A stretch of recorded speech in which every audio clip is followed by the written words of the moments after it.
La primera vez que el sheriff adjunto Marcos Villar entró en la granja Holloway, el olor le golpeó como un puño en la garganta. No era el hedor común de una casa abandonada con cañerías rotas o basura acumulada, sino algo más antiguo, más denso, un perfume fúnebre de carne curtida, cuero viejo empapado en salmuera, y debajo de todo eso, apenas perceptible pero inconfundible, el dulzor nauseabundo de la descomposición humana mezclado con parafina quemada y algo metálico que le recordó al olor de las monedas oxidadas dejadas bajo la lluvia durante años. Esta historia está inspirada en uno de los crímenes más perturbadores de la historia, el caso real de Ed Gein en Plainfield, Wisconsin. El nombre de Ed Gein y Plainfield se mencionan únicamente como contexto histórico. A lo largo de la narración, se utilizarán nombres y eventos ficticios para evitar infringir políticas o sensibilidad real.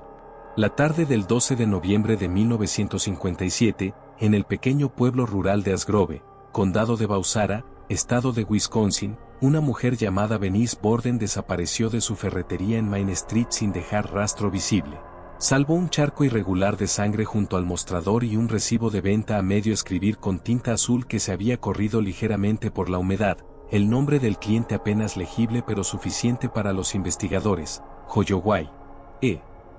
La ferretería estaba cerrada desde adentro, las luces apagadas, la caja registradora abierta pero intacta, sin dinero robado, y la puerta trasera que daba al callejón estaba entreabierta, meciéndose suavemente con el viento frío de noviembre que traía consigo el aroma de las hojas muertas y la primera amenaza de nieve.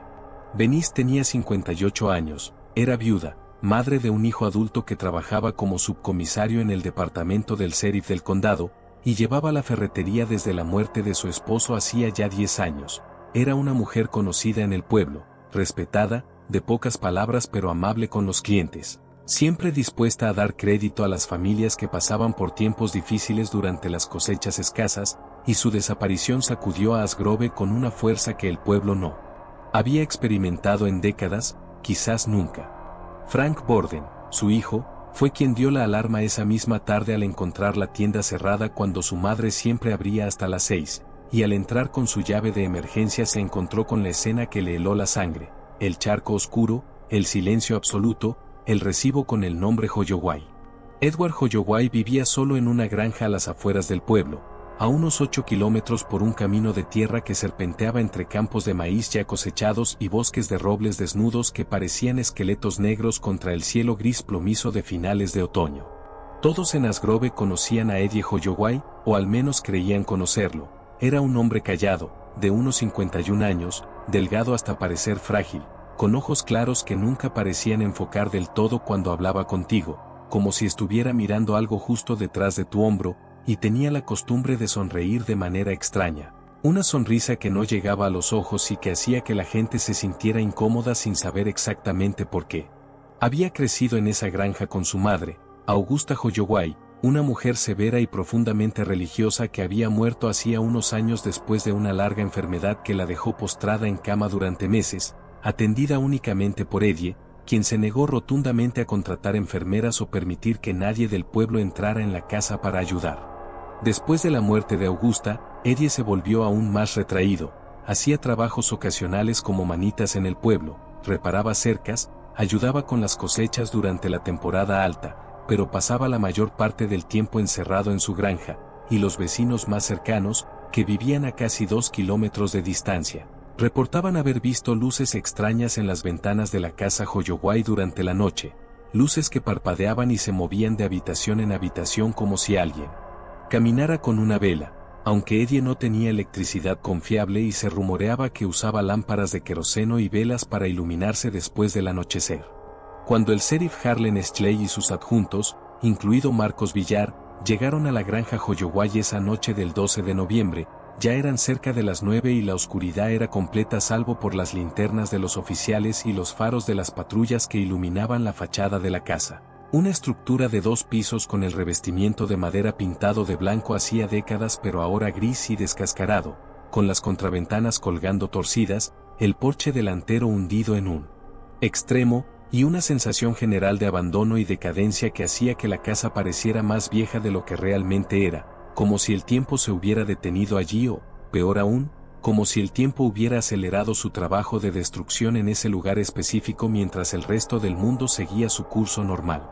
No había luces encendidas en la casa, ningún signo visible de actividad, y cuando los oficiales golpearon la puerta principal y gritaron el nombre de Eddie Holloway, no hubo respuesta, solo el eco de sus propias voces rebotando contra los campos vacíos y el susurro del viento entre los árboles desnudos que rodeaban la propiedad.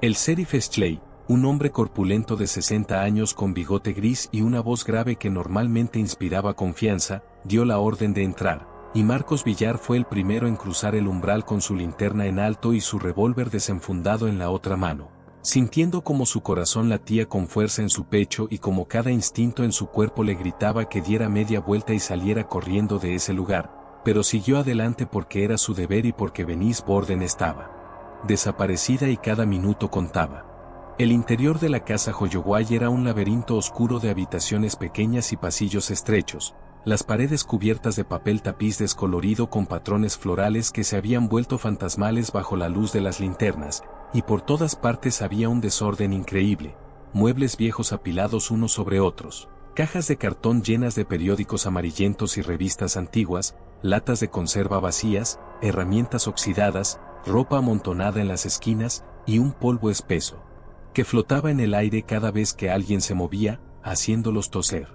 Pero no era el desorden lo que perturbaba a los oficiales mientras avanzaban lentamente por la casa, sino los detalles extraños que comenzaron a notar casi de inmediato. En la sala de estar había una silla tapizada con lo que parecía ser cuero marrón oscuro, pero cuando Marcos Villar pasó su linterna sobre ella, notó que la textura era extraña, demasiado suave y delgada para ser cuero de vaca, con pequeñas imperfecciones que parecían poros humanos, y por un momento se preguntó si estaba viendo lo que creía estar viendo antes de obligarse a seguir adelante.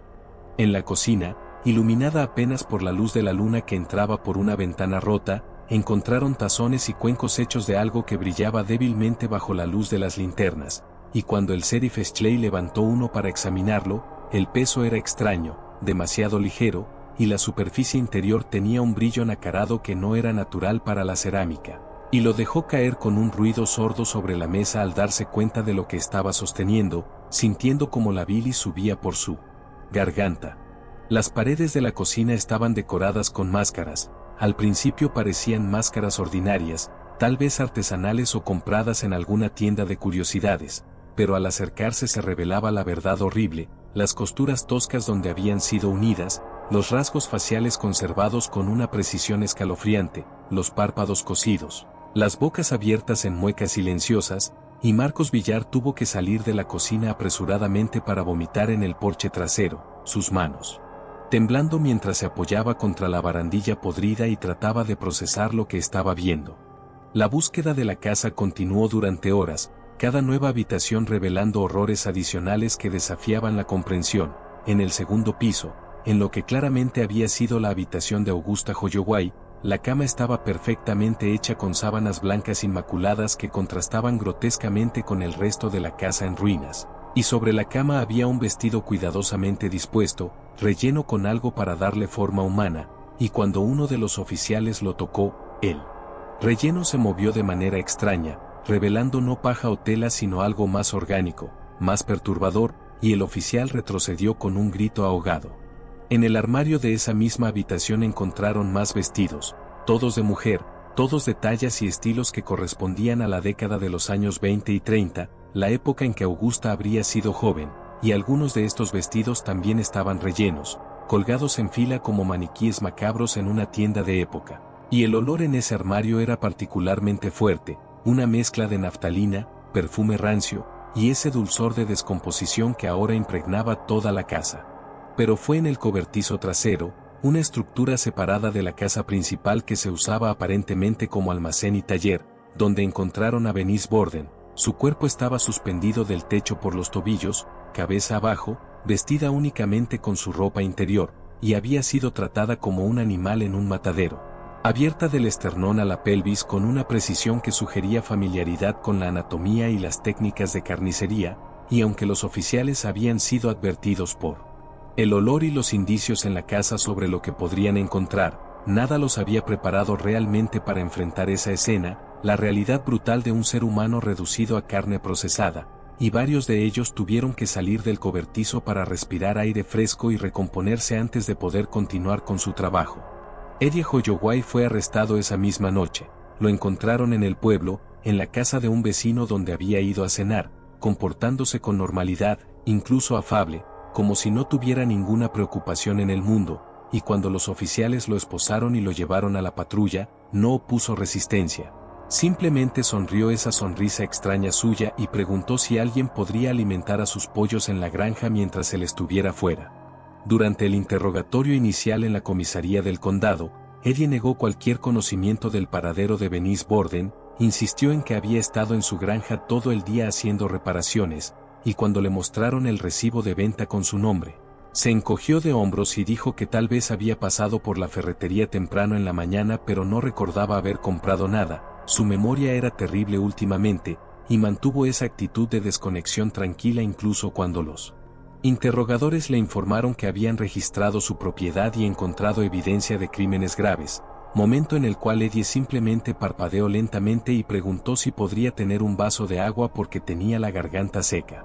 Fue solo después de varias horas de interrogatorio, cuando los investigadores comenzaron a confrontarlo con detalles específicos de lo que habían encontrado en su casa y cobertizo, que la fachada de Eddie comenzó a resquebrajarse. Primero admitió que Venice había ido a su granja, pero insistió en que había sido un accidente, que ella había tropezado y caído, golpeándose la cabeza, y que él había entrado en pánico y no sabía qué hacer con el cuerpo, y luego, a medida que los interrogadores presionaban más, sus historias se volvieron cada vez más fragmentadas e inconsistentes, saltando entre justificaciones, negaciones parciales y extraños desvíos sobre su madre, sobre cómo Augusta le había enseñado que las mujeres eran pecadoras, que el cuerpo femenino era tanto sagrado como corrupto, que él solo estaba tratando de entender, de preservar, de mantener cerca a las personas que se habían ido para que no estuviera solo en esa casa enorme y vacía donde los pasillos crujían por la noche y las sombras se movían con vida propia. La investigación que siguió al arresto de Eddie Holloway se convirtió en una de las más extensas y perturbadoras en la historia criminal de Wisconsin. Los investigadores estatales fueron llamados para ayudar, trayendo consigo equipos forenses y antropólogos que pasaron semanas catalogando y analizando la evidencia encontrada en la propiedad Holloway. El inventario final fue escalofriante en su extensión y detalle. Además del cuerpo de Venice Borden, los investigadores encontraron restos humanos procesados y conservados de al menos otras 4 mujeres, todas las cuales habían desaparecido del área de Asgrove y pueblos circundantes durante los últimos 8 años. Aunque Eddie solo admitió abiertamente haber matado a 2 de ellas, insistiendo en que las otras habían sido encontradas en el cementerio local después de entierros recientes. Afirmación que los investigadores nunca pudieron verificar completamente pero que generó una ola de exhumaciones en el cementerio de Asgrove donde descubrieron que varias tumbas habían sido violadas, los ataúdes abiertos y los cuerpos parcialmente removidos. Trabajos de profanación que databan de varios años atrás y que habían pasado desapercibidos porque las familias de los difuntos no visitaban las tumbas con frecuencia y el cementerio no tenía vigilancia nocturna. Entre los objetos encontrados en la casa Holloway había también cajas llenas de recortes de periódicos sobre muertes locales, obituarios cuidadosamente recortados y organizados por fecha, fotografías de mujeres que Eddie había tomado en secreto durante eventos públicos en el pueblo, y libretas con anotaciones extrañas que mezclaban pasajes bíblicos con diagramas anatómicos y reflexiones personales sobre la naturaleza del alma, la preservación del cuerpo después de la muerte y el deseo obsesivo de mantener una conexión física con las personas fallecidas, particularmente mujeres que le recordaban a su madre. Los testimonios de los habitantes de Asgrove durante la investigación revelaron un retrato complejo de Eddie Holloway. Muchos lo describieron como un hombre raro pero inofensivo, alguien que había sufrido bajo el dominio tiránico de su madre y que nunca había tenido la oportunidad de desarrollar una vida normal, y varios vecinos expresaron lástima por él, recordando cómo Augusta Holloway había sido una mujer cruel que golpeaba a Eddie cuando era niño, que le prohibía hablar con otras personas, especialmente mujeres, que lo mantenía aislado en la granja y le inculcaba ideas extremas sobre el pecado, la pureza y la condena eterna. Pero otros testimonios pintaron una imagen más oscura, una mujer llamada Clara Hoffman, que había sido amiga de la escuela de Eddie cuando ambos eran niños, recordó un incidente cuando Eddie tenía unos 12 años y había traído a la escuela un pájaro muerto que había encontrado en el bosque, y en lugar de enterrarlo o descartarlo, Eddie lo había abierto cuidadosamente con un cuchillo pequeño durante el recreo, examinando sus órganos con una fascinación que perturbó tanto a Clara como a otros niños que lo observaban, y cuando la maestra lo descubrió y lo reprendió, Eddie simplemente explicó que quería ver cómo estaba hecho el pájaro por dentro, que era importante entender la estructura de las cosas para poder apreciarlas correctamente. Otro testimonio vino de Harold Benson, un granjero que vivía relativamente cerca de la propiedad Holloway y que recordó haber visto a Eddie caminando por los campos durante la noche en múltiples ocasiones, siempre solo, siempre llevando una pala o una bolsa grande, y Harold había asumido que Eddie estaba cazando conejos o mapaches, pero ahora, con el beneficio retrospectivo del horror, se preguntaba qué había estado haciendo realmente Eddie durante esas expediciones nocturnas y si Harold podría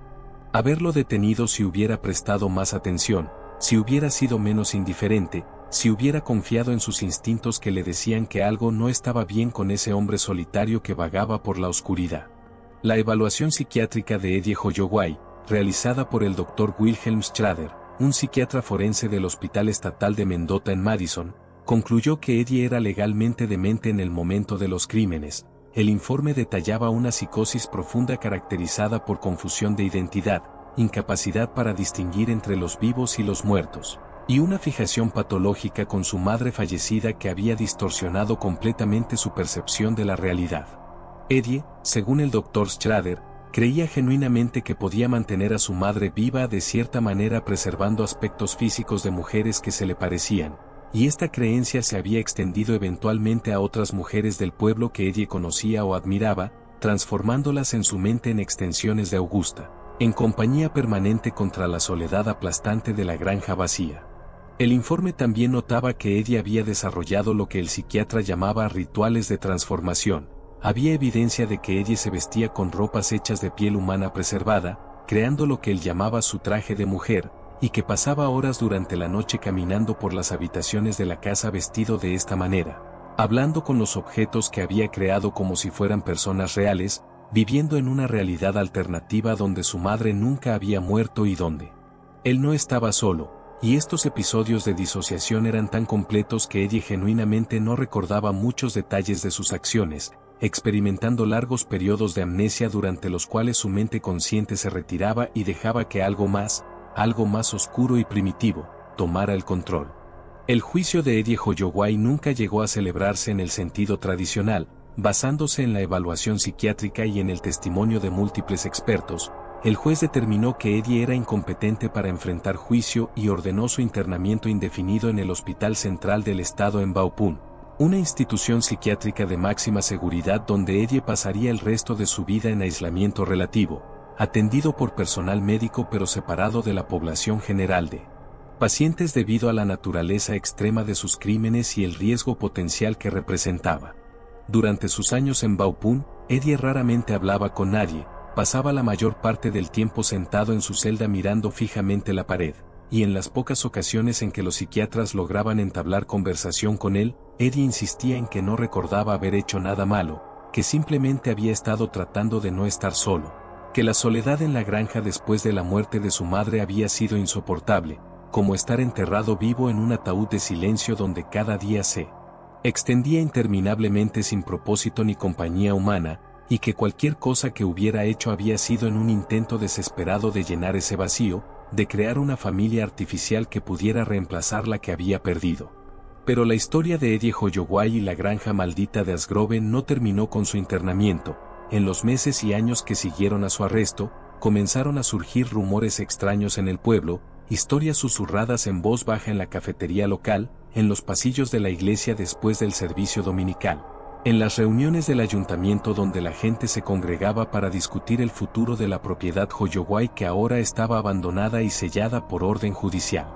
Los rumores hablaban de luces que todavía se veían en las ventanas de la casa durante la noche, a pesar de que no había electricidad y nadie tenía permiso para entrar en la propiedad, y varios jóvenes del pueblo que habían ido a la granja en desafíos nocturnos reportaron haber escuchado sonidos desde el interior de la casa, pasos lentos en el segundo piso, puertas que se cerraban solas, y lo más perturbador, una voz femenina que cantaba himnos religiosos antiguos con una melodía desafinada que hacía que el vello se erizara y que obligaba a los intrusos a huir corriendo de regreso a sus autos. Harold Benson, el vecino más cercano, reportó al sheriff Schley que sus perros se negaban a acercarse al límite de la propiedad Holloway después del anochecer, que ladraban frenéticamente mirando hacia la casa oscura, y que en una ocasión Harold había visto lo que parecía ser una figura femenina caminando lentamente alrededor de la casa. Una silueta alta y delgada vestida con un vestido largo de época, pero cuando Harold salió con su linterna para investigar, no encontró a nadie, solo huellas en la tierra suave del jardín, huellas que parecían empezar en el porche trasero y terminar abruptamente en el medio del patio como si la persona hubiera simplemente desaparecido en el aire. La iglesia luterana de Asgrove, liderada por el reverendo Thomas Keller, organizó una vigilia de oración para las víctimas de Eddie Holloway, un evento al cual asistió casi todo el pueblo en un intento colectivo de encontrar sanación y cerrar ese capítulo oscuro de su historia. Pero durante la vigilia ocurrió algo extraño que alimentó aún más las supersticiones locales. Mientras el reverendo Keller leía los nombres de las víctimas conocidas y desconocidas, las velas que habían colocado alrededor del altar comenzaron a apagarse una por una sin que hubiera corriente de aire visible, hasta que la iglesia quedó sumida en una oscuridad casi completa, y varios feligreses reportaron haber sentido una presencia en la iglesia, algo frío que se movía entre los bancos, y una mujer, Ethel Morrison, cayó en un desmayo súbito y al ser reanimada insistió entre sollozos que había visto a Augusta Holloway de pie junto al púlpito, mirándola directamente con ojos completamente negros y una sonrisa terrible que mostraba dientes amarillentos, y aunque otros intentaron calmarla diciéndole que había sido una alucinación causada por el estrés y el trauma colectivo, Ethel nunca cambió su testimonio y abandonó Asgrove permanentemente pocas semanas después, incapaz de dormir en un pueblo donde había visto lo que ella juraba era el fantasma de la mujer que había criado a un monstruo. Marcos Villar, el adjunto del sheriff que había sido el primero en entrar en la casa Holloway aquella noche terrible de noviembre, comenzó a experimentar problemas propios en los meses siguientes, pesadillas recurrentes en las que caminaba interminablemente por los pasillos de la granja, buscando algo que no podía encontrar mientras las paredes se cerraban lentamente sobre él y una risa femenina resonaba desde todas las direcciones, y despertaba empapado en sudor frío, con el olor de la casa todavía impregnado en su nariz a pesar de haberse duchado y cambiado de ropa. Marcos comenzó a evitar conducir cerca de la propiedad Holloway durante sus patrullas, tomando rutas alternativas más largas para no tener que pasar frente a esa casa oscura y silenciosa que se alzaba como una herida abierta en el paisaje rural, y en una ocasión cuando no tuvo más remedio que pasar por ahí durante una llamada de emergencia a una granja vecina, juró haber visto una figura en la ventana del segundo piso, mirando hacia afuera, una silueta femenina con las manos presionadas contra el cristal, y aunque se detuvo y apuntó su linterna hacia la ventana, no había nada allí, solo oscuridad vacía y el reflejo de su propia luz. Eventualmente, Marcos comenzó a visitar al Dr. Schrader, el psiquiatra que había evaluado a Eddie, buscando ayuda para procesar lo que había visto y experimentado, y durante esas sesiones, Marcos confesó que lo que más lo perturbaba no era la evidencia física de los crímenes de Eddie, por horrible que fuera, sino la sensación persistente de que había algo más en esa casa. Algo que iba más allá de la locura de un hombre, una presencia o una energía que había impregnado el lugar durante décadas de aislamiento, abuso y devoción perversa, algo que tal vez había comenzado con Augusta y su religiosidad tóxica y que había crecido y mutado a través de Eddie hasta convertirse en algo que ni siquiera la ciencia psiquiátrica podía explicar completamente. La pregunta que atormentaba a los investigadores, a los psiquiatras, y eventualmente a historiadores y criminólogos que estudiaron el caso Holloway en años posteriores, era si Eddie había actuado completamente solo o si había habido cómplices o al menos testigos que habían guardado silencio por miedo o por lealtad retorcida. Esta pregunta surgió particularmente después de que los investigadores descubrieron en el sótano de la casa Holloway un espacio secreto oculto detrás de una estantería vieja, una habitación pequeña, no más grande que un armario, con las paredes cubiertas de escritura a mano, palabras garabateadas directamente en la madera con lo que parecía ser sangre o pintura roja oscura, y las palabras formaban frases en alemán antiguo mezclado con inglés, oraciones religiosas pervertidas que hablaban de sacrificio, transformación y la necesidad de mantener a los muertos entre los vivos para prevenir que el infierno consumiera la tierra.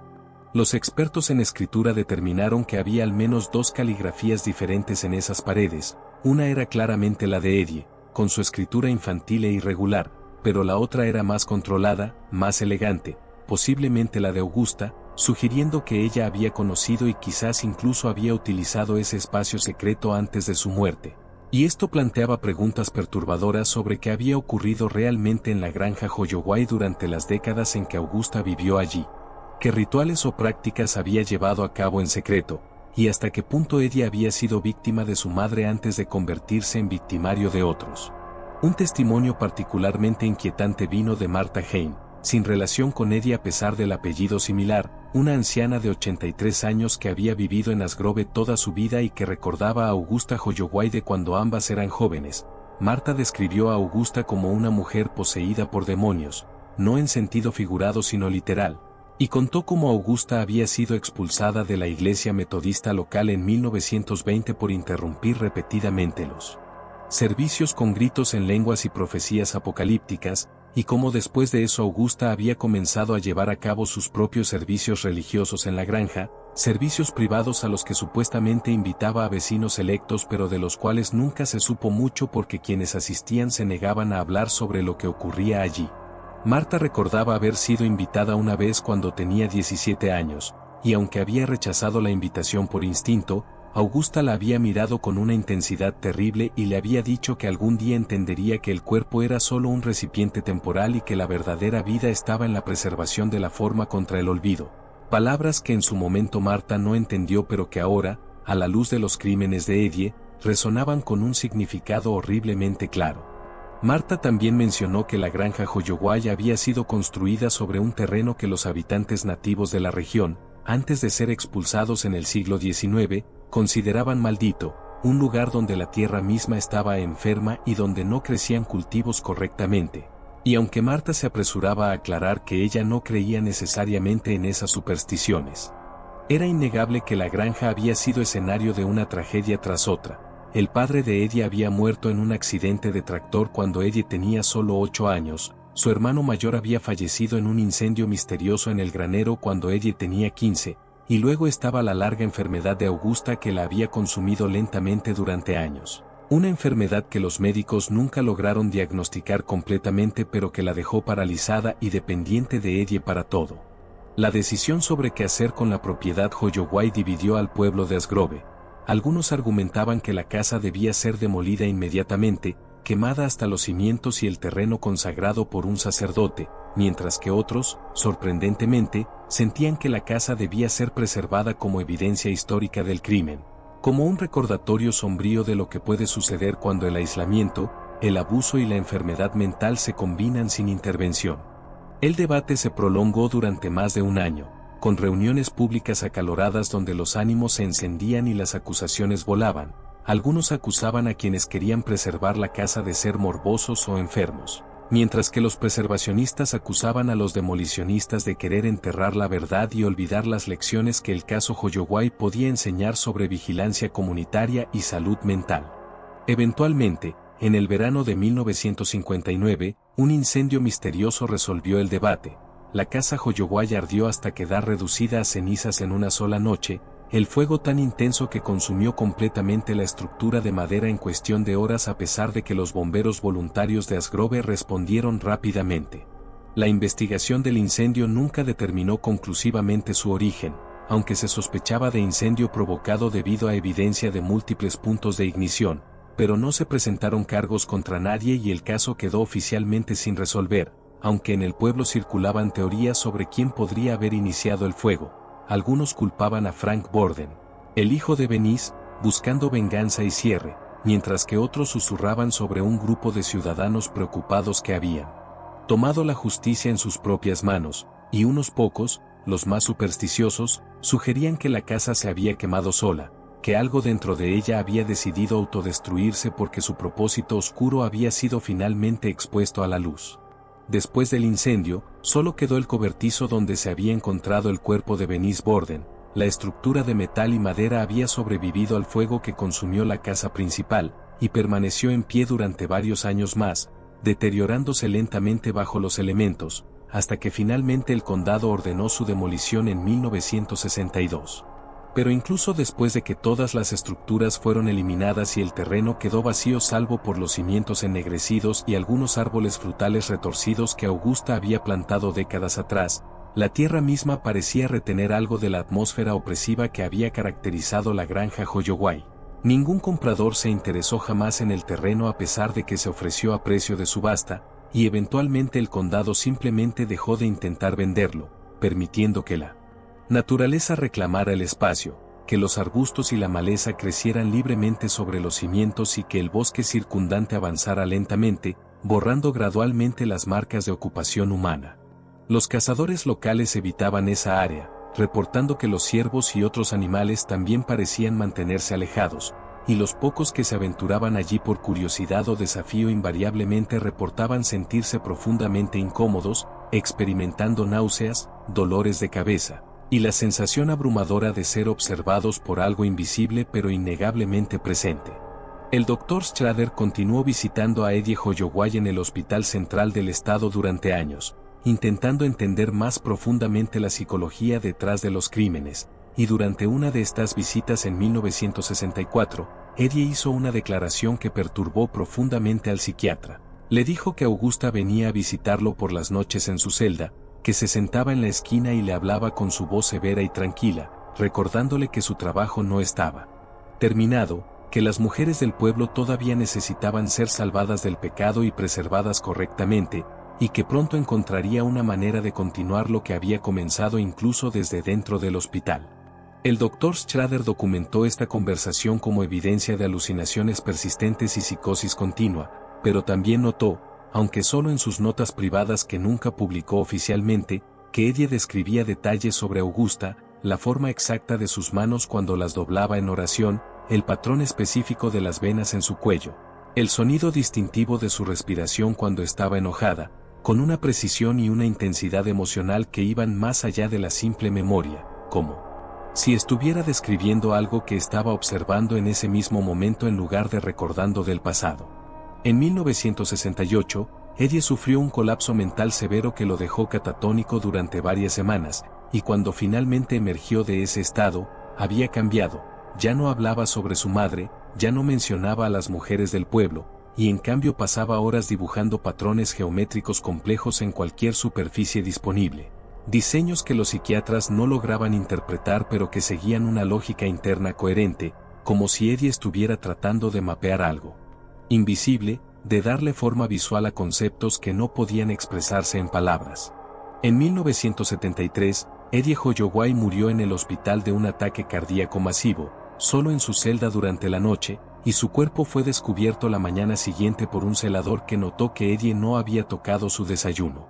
No hubo funeral, el cuerpo fue cremado de acuerdo con las regulaciones estatales para pacientes psiquiátricos sin familia, y las cenizas fueron enterradas en el cementerio del hospital sin marcador ni ceremonia. Pero la muerte de Eddie no puso fin a los rumores y los incidentes extraños asociados con su legado. Solo 2 semanas después de su muerte, en Asgrove, una mujer llamada Dorothy Reeves desapareció mientras caminaba de regreso a su casa después del turno nocturno en la fábrica de enlatados local. Y aunque su cuerpo nunca fue encontrado y el caso permanece sin resolver hasta el día de hoy, varios testigos reportaron haberla visto por última vez caminando en dirección al antiguo terreno de la granja Holloway, y un niño que vivía cerca juró haber visto a una mujer vestida de negro llevando a Dorothy de la mano hacia el bosque, aunque los investigadores descartaron este testimonio como fantasía infantil.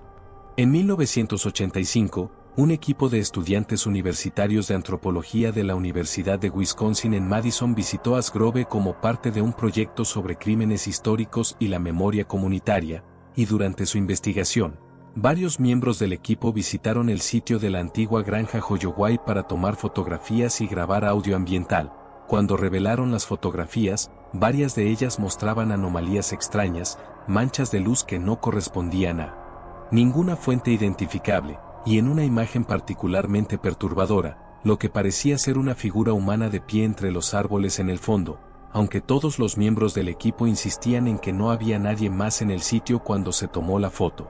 Las grabaciones de audio capturaron sonidos que el equipo no había percibido en el momento, susurros ininteligibles, lo que sonaba como pasos en grava a pesar de que el área estaba cubierta de hierba suave, y en un punto de la grabación, una voz femenina clara diciendo algo que sonaba como «vuelve a casa» en alemán. Aunque ningún miembro del equipo hablaba alemán y no había ninguna fuente obvia para esa voz. Marcos Villar, ahora retirado del departamento del sheriff y viviendo en una casa pequeña en el borde de Asgrove, otorgó una entrevista en 1992 para un documental de televisión sobre el caso Holloway, y durante esa entrevista, con la cámara todavía rodando, Marcos hizo una declaración que sorprendió al equipo de producción. Dijo que nunca había hablado públicamente sobre esto antes porque no quería ser ridiculizado, pero que creía sinceramente que lo que había encontrado en la granja Holloway no era solo el resultado de la locura de un hombre, sino evidencia de algo más oscuro, algo que había existido en ese lugar mucho antes de que Eddie naciera y que probablemente continuaría existiendo mucho después de que todos los involucrados hubieran muerto. Una presencia o una maldición que se alimentaba del sufrimiento y la soledad y que había encontrado en Eddie Holloway el recipiente perfecto para manifestarse en el mundo físico. Marcos describió cómo, durante todas las veces que había estado en la casa antes de que se quemara, siempre había sentido que algo lo observaba desde las habitaciones vacías, que escuchaba voces susurrando justo por debajo del umbral de audibilidad, y que en una ocasión, mientras procesaba evidencia en el segundo piso, había visto claramente el reflejo de una mujer mayor en un espejo roto, de pie directamente detrás de él, pero cuando se dio vuelta no había nadie allí, y el reflejo había desaparecido instantáneamente, dejándolo con un miedo tan intenso que tuvo que salir de la casa y sentarse en su patrulla durante media hora antes de poder calmarse lo suficiente para volver a entrar. El equipo del documental intentó presionar a Marcos para obtener más detalles, pero él se negó, simplemente diciendo que había cosas en este mundo que no podían explicarse con lógica o ciencia, y que el caso Holloway era una de ellas, y que cualquiera que pensara que entendía completamente lo que había ocurrido en esa granja estaba engañándose a sí mismo. La casa de Eddie Holloway se convirtió con el tiempo en una especie de leyenda urbana, no solo en Wisconsin sino en todo el país, inspirando libros, películas e incontables programas de televisión sobre crímenes reales, aunque casi todas estas representaciones simplificaban excesivamente la historia, reduciéndola a un caso de locura individual sin explorar las dimensiones más complejas y perturbadoras del contexto familiar, comunitario y posiblemente sobrenatural que rodeaba los eventos. Los verdaderos habitantes de Asgrove, particularmente aquellos que habían vivido los eventos directamente, generalmente se negaban a participar en estas producciones mediáticas, cansados de que su pueblo fuera definido únicamente por su asociación con uno de los criminales más notorios de la historia estadounidense, y preferían mantener silencio y dejar que los extraños especularan mientras ellos trataban de seguir adelante con sus vidas. Pero el silencio no significaba olvido. Las generaciones más jóvenes de Asgrove crecieron escuchando historias susurradas sobre la granja Holloway, sobre Eddie y su madre terrible, sobre las mujeres que desaparecieron y los horrores que se encontraron, y estas historias se mezclaban con otras más antiguas, historias sobre la tierra maldita, sobre cosas que caminaban por los bosques durante la noche, sobre voces que llamaban nombres desde la oscuridad, creando una mitología local compleja donde la historia real y la superstición se entrelazaban de manera inseparable. En el otoño de 2003, exactamente 46 años después de la desaparición de Bernice Borden, Asgrove organizó una ceremonia conmemorativa en el cementerio local donde se erigió un pequeño monumento en memoria de todas las víctimas de Eddie Holloway, las 4 mujeres identificadas, más varias otras que se sospechaba habían sido víctimas pero cuyos restos nunca fueron definitivamente vinculados al caso. La ceremonia fue pequeña y privada, asistida principalmente por descendientes de las víctimas y algunos residentes ancianos que habían conocido a las mujeres en vida, y el reverendo actual de la iglesia luterana, un hombre joven llamado David Strauss que no había nacido cuando ocurrieron los crímenes, pronunció un sermón sobre perdón, sanación y la necesidad de enfrentar el pasado en lugar de huir de él. Pero durante la ceremonia ocurrió algo que muchos de los asistentes encontraron profundamente inquietante. Mientras el reverendo Strauss leía los nombres de las víctimas, una tormenta repentina se formó sobre el cementerio a pesar de que el pronóstico del tiempo había predicho cielos despejados todo el día, y la lluvia comenzó a caer con tal intensidad que los asistentes tuvieron que buscar refugio bajo los árboles cercanos, y cuando la tormenta pasó tan repentinamente como había llegado, varios notaron que el monumento recién instalado, una simple lápida de granito con los nombres grabados, había desarrollado una grieta larga que lo atravesaba de arriba a abajo, dividiendo la piedra casi perfectamente por la mitad, y aunque los escultores fueron llamados para examinarla, no pudieron explicar cómo una piedra nueva y de alta calidad había desarrollado ese tipo de daño estructural, y eventualmente el monumento tuvo que ser reemplazado con otro, que hasta el día de hoy permanece intacto. Pero que, según algunos residentes locales, siempre se siente extrañamente frío al tacto incluso durante los días más calurosos del verano. Hoy en día, más de 6 décadas después de los crímenes de Eddie Holloway, el sitio de la antigua granja sigue siendo un lugar de fascinación mórbida para entusiastas del crimen real, cazadores de fantasmas y adolescentes locales que buscan emociones baratas, a pesar de que la propiedad es técnicamente privada y está marcada con señales de no pasar. No es raro encontrar autos estacionados en el camino de tierra cercano durante las noches de fin de semana, y grupos pequeños aventurándose hacia los cimientos ocultos con linternas y cámaras, buscando evidencia de fenómenos paranormales o simplemente queriendo decir que estuvieron allí, en el lugar donde ocurrió uno de los crímenes más espeluznantes de la historia estadounidense. La policía local ocasionalmente patrulla el área y dispersa a los intrusos, pero es una batalla perdida. El atractivo del lugar es demasiado fuerte, la historia demasiado oscura y fascinante para que la gente simplemente se mantenga alejada. Y aquellos que visitan el sitio, muchos de ellos, reportan experiencias similares a las descritas en décadas anteriores, la sensación de ser observados, sonidos inexplicables, cambios súbitos de temperatura, y esa incomodidad visceral e innombrable que hace que incluso los visitantes más escépticos se apresuren a abandonar el lugar mucho antes de lo planeado, sintiendo en algún nivel profundo e instintivo que no son bienvenidos allí, que están violando algo que debería dejarse en paz. La pregunta final sobre el caso Holloway, la que nadie ha podido responder satisfactoriamente en todos estos años, es si Eddie actuó puramente por impulsos psicóticos internos o si realmente estaba respondiendo a algo externo, algo que existía independientemente de su mente enferma, la evidencia de las escrituras en el sótano, los testimonios sobre las actividades extrañas de Augusta, los reportes continuos de fenómenos inusuales en la propiedad décadas después de que las estructuras fueron destruidas. Todo esto sugiere posibilidades que la ciencia y la criminología convencional no pueden acomodar fácilmente. El Dr. Schrader, antes de su muerte en 2001, escribió en sus memorias no publicadas que había llegado a creer que el caso Holloway representaba una intersección entre la psicopatología humana y algo más, una dimensión de la realidad que no comprendemos y que quizás no estamos destinados a comprender, donde las líneas entre el perpetrador y la víctima, entre el acto y la compulsión, entre lo humano y lo otro, se vuelven irremediablemente borrosas y aunque estas reflexiones fueron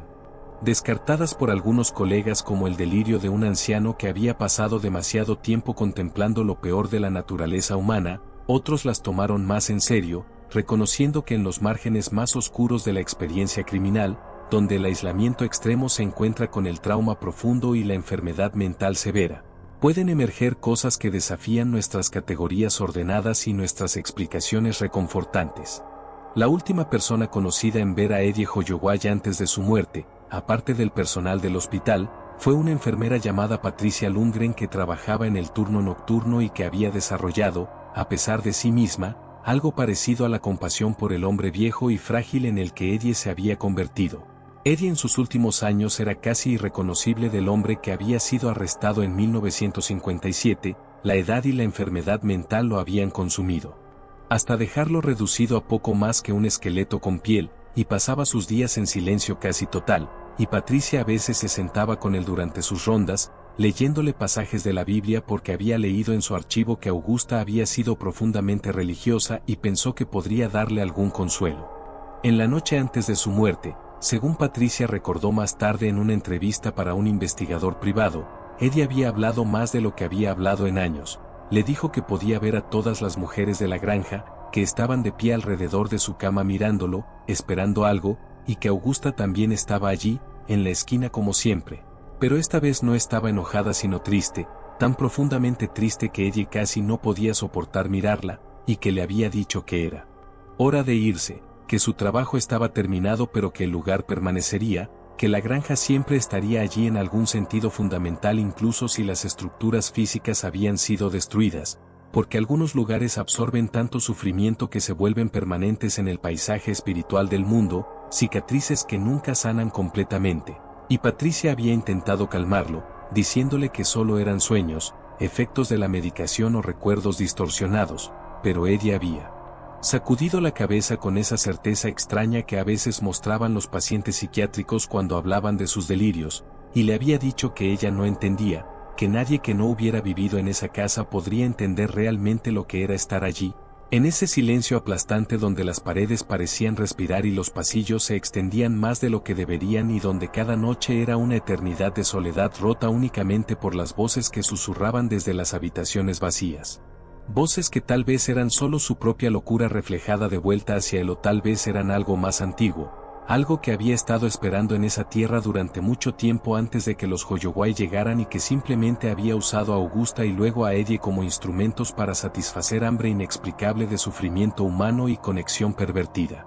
Los archivos del caso Hoyoway, ahora almacenados en los sótanos del edificio de administración del condado de Bausara, ocupan 3 cajas grandes de cartón llenas de reportes policiales, transcripciones de entrevistas, fotografías forenses que están selladas y requieren autorización especial para ser vistas, evaluaciones psiquiátricas y correspondencia entre varias agencias durante la investigación. Estos archivos son consultados ocasionalmente por investigadores académicos, escritores de crimen real y estudiantes de criminología, pero el acceso es limitado y supervisado cuidadosamente debido a la naturaleza gráfica de algunos materiales y por respeto a las familias de las víctimas, algunas de las cuales todavía viven en el área y han expresado su deseo de que el caso no sea explotado innecesariamente. Dentro de estos archivos hay un sobre particular, marcado simplemente como evidencia miscelánea, no clasificada, que contiene objetos pequeños y documentos que no encajaban claramente en ninguna otra categoría durante la investigación original. Entre estos artículos hay una carta escrita a mano por Eddie Hoyoway, nunca enviada, dirigida a una mujer llamada Mary Hogan que había desaparecido de una taberna en un pueblo vecino 3 años antes de que Eddie fuera arrestado, y aunque Eddie negó consistentemente haber tenido cualquier conexión con la desaparición de Mary Hogan, esta carta, descubierta en un libro viejo en el segundo piso de su casa, sugiere lo contrario. Con líneas que decían cosas como: eres tan parecida a ella que a veces me olvido de que no eres realmente ella y cuando te miro siento que el tiempo se ha detenido y que todos podemos estar juntos para siempre si simplemente dejamos que los cuerpos sean lo que necesitan ser en lugar de dejarlos pudrirse en la tierra fría y oscura. Frases que escalofriaban por su tono íntimo y delirante y que planteaban preguntas sobre cuántas otras víctimas potenciales podría haber habido que nunca fueron identificadas o vinculadas definitivamente a Eddie. También dentro de ese sobre misceláneo hay fotografías que Eddie había tomado, no de personas sino de la granja misma, docenas de imágenes en blanco y negro que mostraban habitaciones vacías, ventanas desde ángulos extraños, sombras en esquinas, y en varias de estas fotografías, aunque Eddie insistió que siempre había estado solo cuando las tomaba, aparecían figuras borrosas en los fondos o reflejadas en espejos, figuras que no correspondían a ninguna persona conocida y que añadían otra capa de misterio al caso, sugiriendo que tal vez Eddie realmente creía que no estaba solo en la casa, que las presencias que describía en sus declaraciones psiquiátricas eran, para él al menos, completamente reales y tangibles. Uno de los investigadores originales, un detective estatal llamado Robert Chen que trabajó en el caso durante 2 años compilando evidencia y entrevistando testigos, escribió en su reporte final que el caso Hoyoway había cambiado fundamentalmente su comprensión de la naturaleza del mal. Antes del caso, Chen había creído que el mal era simplemente la ausencia del bien, un vacío moral que podía explicarse a través de trauma, enfermedad o elección consciente, pero después de pasar tanto tiempo inmerso en los detalles de la vida de Eddie Hoyoway, de caminar por esa casa maldita, de escuchar las historias sobre Augusta y la atmósfera de la granja, Chen había llegado a creer que el mal podía ser algo más activo, más intencional, una fuerza que buscaba personas vulnerables y lugares aislados donde pudiera echar raíces y crecer, alimentándose de la desesperación y la soledad hasta manifestarse en actos que desafiaban toda comprensión racional. El pueblo de Asgrove, ahora en 2025, ha cambiado considerablemente desde los días oscuros de 1957, La población ha disminuido a medida que las granjas familiares han dado paso a la agricultura corporativa y los jóvenes se han mudado a ciudades más grandes buscando oportunidades, y Main Street, donde alguna vez estuvo la ferretería de Venice Borden, ahora está llena de locales vacíos con ventanas cubiertas de tablas y señales de "se renta", descoloridas por el sol. La ferretería misma fue demolida en los años 70 y reemplazada con un estacionamiento pequeño que nunca se usa porque no hay suficiente comercio en el centro del pueblo para justificarlo, y ese espacio vacío se siente como una herida en el corazón del pueblo, un recordatorio permanente de lo que se perdió y de cómo un solo acto de violencia puede alterar irrevocablemente el curso de toda una comunidad. Los residentes más viejos, aquellos que recuerdan los eventos personalmente, están muriendo, y con ellos se va la memoria viva del caso, dejando solo registros oficiales, artículos de periódicos amarillentos, y las historias que se cuentan y recuentan hasta que los detalles se vuelven borrosos y la línea entre el hecho y la leyenda se erosiona completamente. Pero hay un detalle que casi nunca se menciona en los recuentos mediáticos del caso Holloway, un detalle que los investigadores originales decidieron no hacer público porque no tenía explicación satisfactoria y porque temían que añadiría un elemento de sensacionalismo inapropiado a un caso ya suficientemente horrible. Cuando los investigadores finalmente lograron acceder al ático de la casa Holloway, un espacio al que Eddie aparentemente nunca permitía que nadie subiera y al que él mismo, según sus declaraciones, evitaba porque le daba mala sensación, encontraron algo completamente inesperado. El ático estaba completamente vacío excepto por un círculo perfecto dibujado en el suelo de madera con lo que parecía ser carbón o pintura negra, y dentro de ese círculo había 13 velas blancas dispuestas en un patrón específico, todas quemadas hasta el final pero con la cera derretida formando patrones que parecían casi deliberados, como letras en un alfabeto desconocido, y en el centro exacto del círculo había un espejo antiguo, colocado boca arriba de manera que reflejaba el techo, y cuando los investigadores se inclinaron para mirarlo, varios de ellos reportaron sentir un mareo súbito y ver, por una fracción de segundo, no su propio reflejo sino el de otra persona. Una mujer mayor con cabello gris recogido en un moño apretado y ojos que parecían completamente negros en la penumbra del ático. Ninguno de los investigadores había visto fotografías de Augusta Holloway en ese momento, pero cuando más tarde compararon sus descripciones con imágenes encontradas en la casa, las similitudes eran innegables, y este incidente, más que cualquier otra cosa que encontraron en la propiedad, convenció a varios miembros del equipo de investigación de que había aspectos del caso que no podían explicarse únicamente a través de la psicología o la criminología convencional. El espejo del ático fue catalogado como evidencia pero desapareció misteriosamente del almacén de evidencia del departamento del sheriff en 1960, y a pesar de una investigación interna exhaustiva, nunca fue recuperado ni se identificó a ningún sospechoso del robo, y el oficial encargado del almacén en ese momento, un hombre llamado Gerald Price, insistió hasta su muerte que el espejo simplemente había desaparecido durante la noche sin que nadie entrara o saliera del almacén. Las cerraduras intactas, el sistema de registro sin anomalías, como si el objeto se hubiera desvanecido en el aire. Esta desaparición alimentó teorías entre algunos investigadores de que tal vez el espejo había sido retirado deliberadamente por alguien dentro del departamento que conocía su naturaleza potencialmente perturbadora y quería asegurarse de que no cayera en manos equivocadas, o alternativamente, que el espejo poseía alguna cualidad que hacía que su existencia física fuera inherentemente inestable, una idea que sonaba ridícula cuando se expresaba en voz alta pero que ganaba cierta credibilidad. Inquietante cuando se consideraba en el contexto de todos los otros fenómenos inexplicables asociados con el caso Holloway. Frank Borden, el hijo de Venice, nunca se recuperó completamente de la muerte de su madre, aunque continuó trabajando en el departamento del sheriff durante varios años después del juicio de Eddie, eventualmente renunció y se mudó fuera del estado, estableciéndose en Oregón donde vivió el resto de su vida en relativo anonimato, negándose a dar entrevistas o a hablar públicamente sobre el caso excepto en una ocasión en 1985 cuando escribió una breve declaración para un libro sobre el caso, en la cual simplemente decía que su madre había sido una buena mujer que no merecía el destino que sufrió, que esperaba que Eddie Holloway encontrara paz en la muerte aunque dudaba que tal paz fuera posible para alguien que había hecho lo que él hizo, y que rogaba a las personas que estaban fascinadas con el caso que recordaran que las víctimas eran seres humanos reales con familias y vidas completas, no solo nombres en una lista de crímenes sensacionales. Frank murió en 2009 de cáncer de pulmón, y según su obituario, solicitó específicamente que no se mencionara la conexión con el caso Holloway en ninguna de las ceremonias o anuncios relacionados con su muerte, un último intento de separarse del trauma que había definido sus años formativos y que había arrojado una sombra larga sobre el resto de su existencia.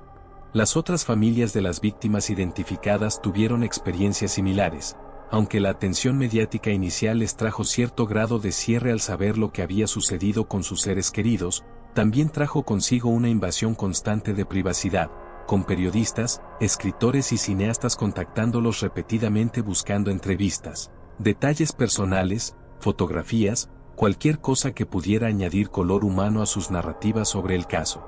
Algunas familias cooperaron, sintiendo que tenían la obligación de asegurarse de que sus seres queridos fueran recordados como personas completas en lugar de solo víctimas, mientras que otras se retiraron completamente del ojo público, cambiando sus nombres en algunos casos o mudándose a lugares donde nadie conocía su conexión con el caso Holloway.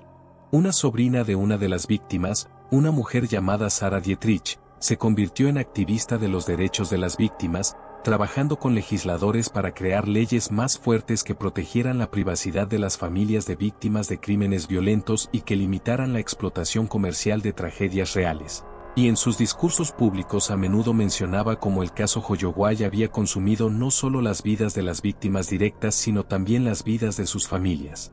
Durante generaciones, creando ondas de trauma que se extendían mucho más allá del momento inicial de violencia. En años recientes, con el auge de podcasts de crimen real y series de documentales en plataformas de streaming, el caso Holloway ha experimentado un resurgimiento de interés público, con nuevas generaciones descubriendo la historia por primera vez y quedando simultáneamente horrorizadas y fascinadas por sus detalles grotescos. Este interés renovado ha traído turistas a Ash Grove, personas que vienen específicamente para ver el pueblo donde ocurrieron los crímenes, para visitar el cementerio donde están enterradas las víctimas, y para buscar el sitio de la antigua granja aunque ya no queda nada visible de ella. Los propietarios de los pocos negocios que quedan en Ash Grove tienen sentimientos encontrados sobre este turismo oscuro. Por un lado, los visitantes traen dinero a una economía local que desesperadamente lo necesita, pero por otro lado, muchos residentes se sienten incómodos con la idea de que su pueblo sea conocido únicamente por su asociación con uno de los criminales más notorios de la historia, y hay un resentimiento palpable hacia los visitantes que tratan el caso como entretenimiento en lugar de como la tragedia humana real que fue. El sitio web oficial del condado de Bausara incluye ahora una página sobre el caso Holloway, no porque las autoridades locales quieran promover el turismo oscuro sino porque reciben tantas consultas sobre el caso que decidieron crear un recurso centralizado con información factual para disuadir a las personas de acechar a residentes locales con preguntas o de ingresar ilegalmente a propiedades privadas. La página incluye una historia básica del caso, enlaces a artículos académicos y libros sobre el tema, y una declaración firme de que el sitio de la antigua granja es propiedad privada y que el ingreso sin autorización será procesado legalmente.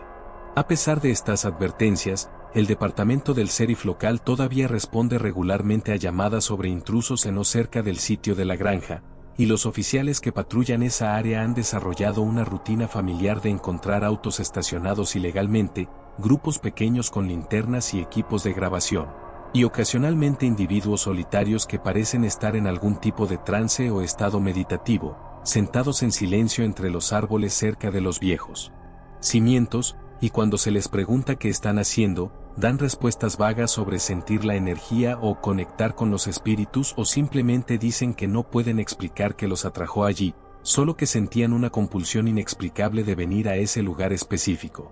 Uno de estos visitantes, un hombre llamado Thomas Keegan que fue encontrado en el sitio en 2018, proporcionó una declaración particularmente inquietante a los oficiales que lo detuvieron. Dijo que había estado teniendo sueños sobre la granja durante meses, sueños tan vívidos que se sentían más reales que su vida de vigilia, en los cuales caminaba por las habitaciones de una casa que nunca había visto en fotografías o descripciones pero que de alguna manera conocía íntimamente, y en estos sueños había una mujer que lo guiaba de habitación en habitación, mostrándole cosas, susurrándole secretos sobre la naturaleza de la muerte y la preservación y el amor que trasciende los límites del cuerpo físico. y eventualmente la compulsión de visitar el sitio real se volvió tan fuerte que Thomas manejó 14 horas desde su hogar en Michigan hasta Asgrove, guiado únicamente por una sensación instintiva de dirección que no podía explicar racionalmente, y cuando llegó al sitio sintió una sensación abrumadora de familiaridad, como si hubiera estado allí antes muchas veces, y se sentó entre las ruinas intentando entender qué significaba todo esto, porque había sido llamado a este lugar de tragedia y horror.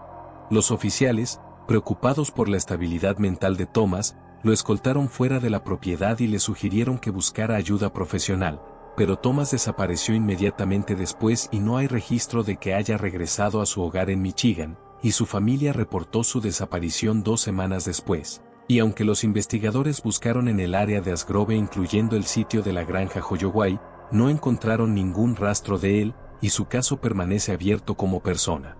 desaparecida hasta el día de hoy. La pregunta que subyace en todos estos incidentes extraños, en todos los reportes de fenómenos inexplicables y encuentros perturbadores asociados con el sitio de la granja Holloway, es si es posible que un lugar pueda ser genuinamente maldito, no en sentido metafórico sino en un sentido literal, tangible, donde la violencia y el sufrimiento extremos han alterado de alguna manera el tejido de la realidad en ese espacio específico, creando una especie de cicatriz dimensional que continúa ejerciendo influencia sobre las personas que se acercan a ella. Esta idea es rechazada categóricamente por la ciencia convencional, por supuesto, clasificada como superstición o pensamiento mágico, pero para aquellos que han experimentado directamente la atmósfera opresiva de ese lugar, que han sentido el peso inexplicable que parece asentarse sobre cualquiera que pasa demasiado tiempo allí, la explicación racional parece inadecuada, incapaz de capturar la cualidad única de malestar que define ese espacio. Hay algo allí, insisten estos testigos, algo que va más allá de la memoria colectiva de trauma o la proyección psicológica de conocimiento histórico sobre eventos terribles, algo que existía antes de Eddie Holloway y que permanecerá mucho después de que la última persona que recuerda los eventos haya muerto. Una presencia persistente que espera pacientemente en la oscuridad entre los árboles, observando, rienta de conexión humana de la manera más retorcida imaginable. El legado final del caso Holloway, más allá de los cambios en el derecho penal y el tratamiento de salud mental que inspiró, más allá de los libros y películas y programas de televisión que generó, es tal vez simplemente esto, un recordatorio de que los monstruos reales no son las criaturas de ficción con colmillos y garras, sino personas ordinarias que a través de alguna combinación terrible de trauma, enfermedad, aislamiento y tal vez algo más oscuro que no tenemos palabras para describir, se transforman en algo que ya no podemos reconocer como plenamente humano, y que estas transformaciones ocurren no en castillos góticos remotos sino en granjas ordinarias en pueblos pequeños, en casas que parecen normales desde afuera pero que ocultan secretos que desafían toda comprensión, en lugares donde la línea entre lo humano y lo monstruoso, entre la víctima y el perpetrador, entre lo que es real y lo que podría ser algo completamente diferente, se vuelve tan borrosa que finalmente se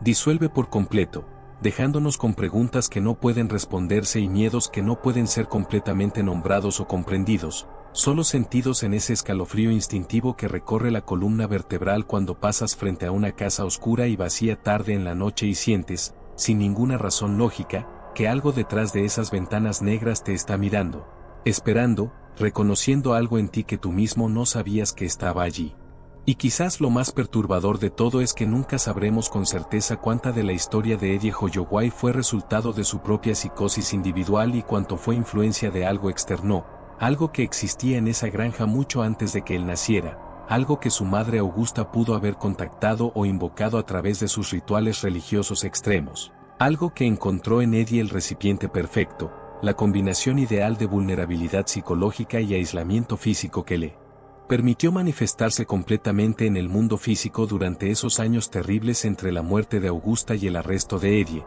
años durante los cuales la casa se convirtió en una especie de templo oscuro dedicado a una forma de adoración que involucraba la preservación obsesiva del cuerpo humano contra la inevitabilidad de la muerte, un intento desesperado y completamente insano de detener el tiempo, de mantener a los muertos entre los vivos, de negar la separación final que la muerte impone, y en ese intento, Eddie o lo que se había apoderado de Eddie, creó un infierno pequeño y privado en esa granja de Wisconsin. Un lugar donde las reglas normales de humanidad y decencia se suspendieron completamente y donde algo mucho más antiguo y oscuro pudo expresarse sin restricción durante un tiempo breve pero intenso antes de que finalmente la comunidad circundante notara y pusiera fin al horror, aunque quizás no completamente, quizás no de manera permanente, porque 70 años. Después las personas todavía sienten algo cuando se acercan a ese lugar, todavía tienen sueños sobre habitaciones que nunca han visto y voces que llaman desde la oscuridad, y el bosque continúa avanzando sobre los cimientos, borrando las marcas visibles de ocupación humana pero tal vez preservando algo más, algo invisible pero innegablemente presente, algo que espera y observa y que tal vez, solo tal vez, está esperando la próxima persona vulnerable que se acerque demasiado, que escuche demasiado atentamente los susurros que emergen de la tierra misma en ese lugar maldito donde la frontera entre este mundo y lo que sea que existe más allá se volvió peligrosamente delgada hace mucho tiempo y nunca se reparó completamente, dejando una fisura a través de la cual cosas que deberían permanecer ocultas pueden ocasionalmente deslizarse hacia nuestra realidad, usando a las personas como máscaras, como herramientas, como recipientes para expresar hambre que no es humana en absoluto, sino algo más fundamental, más antiguo, más paciente, esperando en la oscuridad entre los árboles donde la luz de la luna no llega completamente y donde incluso ahora, en este momento, si escucharas con suficiente atención, podrías escuchar el crujido de pasos en hojas muertas, el susurro de tela rozando contra madera, y una voz que canta viejos himnos con una melodía que no está del todo bien, una voz que podría ser el viento o podría ser algo que usa el viento como disfraz, algo que te conoce. Aunque tú no lo conozcas, algo que ha estado esperando mucho tiempo y que tiene toda la eternidad para esperar un poco más hasta que finalmente alguien escuche su llamado y regrese a la granja para completar el trabajo que Eddie Holloway comenzó pero nunca pudo terminar, porque algunos lugares nunca se satisfacen, algunos lugares siempre tienen hambre, y la granja Holloway, incluso ahora, más de 6 décadas después de que las últimas estructuras fueron reducidas a cenizas y escombros, sigue